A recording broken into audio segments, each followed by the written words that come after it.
You made it. Come The on sister in. entered another woman's home. I missed you so They much. say It's when good the to moon be is full home. and the night is quiet, stories walk freely among people.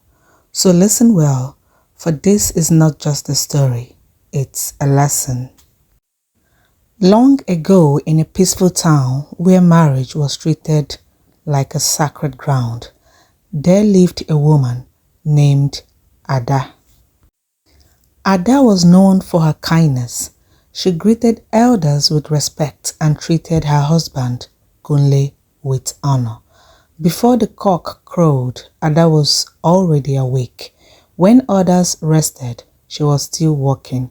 But marriage, like farming, is not easy land. The work was plenty, the days were long, and slowly tiredness entered Ada's bones. One evening, as Ada sat by the hearth, she spoke to her husband.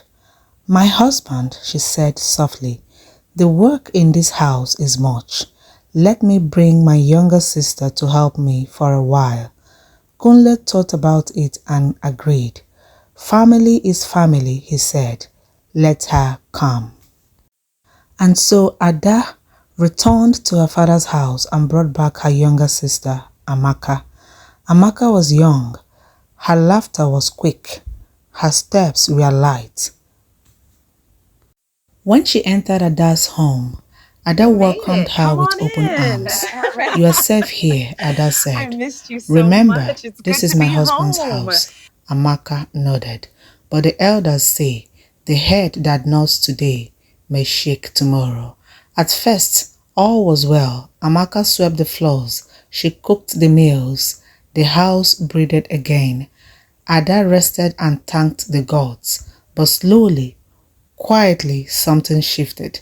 Amaka's laughter grew louder. Her dressing changed. Her eyes lingered where they should not. Kunle began to notice. At first, it was harmless talk, then long conversations, then shared smiles. Ada felt it in her spirit, but she silenced herself. "She is my sister," she said. "Blood cannot betray blood." But the elders warned us, not all betrayals come from strangers. One afternoon, Ada returned early from the market.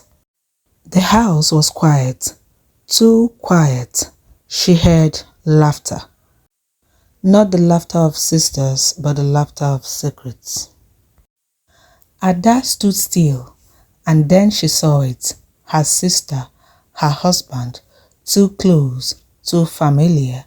Ada's heart shattered like clay pot on stone. She said nothing. That night, Ada packed her clothes. At dawn, before the village woke, she left. No curse, no fight, only silence. Soon the truth spread. And before long, Amaka became Kunle's wife. Some people clapped, some whispered. But Amaka smiled. She believed she had won. But the earth never forgets. The same way Amaka entered another woman's home, another woman soon entered hers. Kunle began to come home late. His patience disappeared. His eyes wandered again. Amaka complained. She cried, but the door she opened for herself had no lock. One day, Amaka returned home and found another woman seated where she used to sit as a helper. Her knees weakened. The same pain she caused returned to her. Arguments filled the house. Peace ran away. And finally, the marriage broke. People shook their heads and said, "What begins in tears cannot end in joy." And Ada healed. Time washed her wounds. Wisdom entered her heart. She married again, this time with boundaries, clarity, and peace. Her home stood firm. Moral: a marriage broken by greed will break the greedy. The helper who forgets her place will lose her peace. What you take by force will leave by force. So, my people, as you bring helpers into your homes, remember, not every hand that helps is clean. Not every smile means gold. Guard your home, for the earth is watching, and karma never sleeps.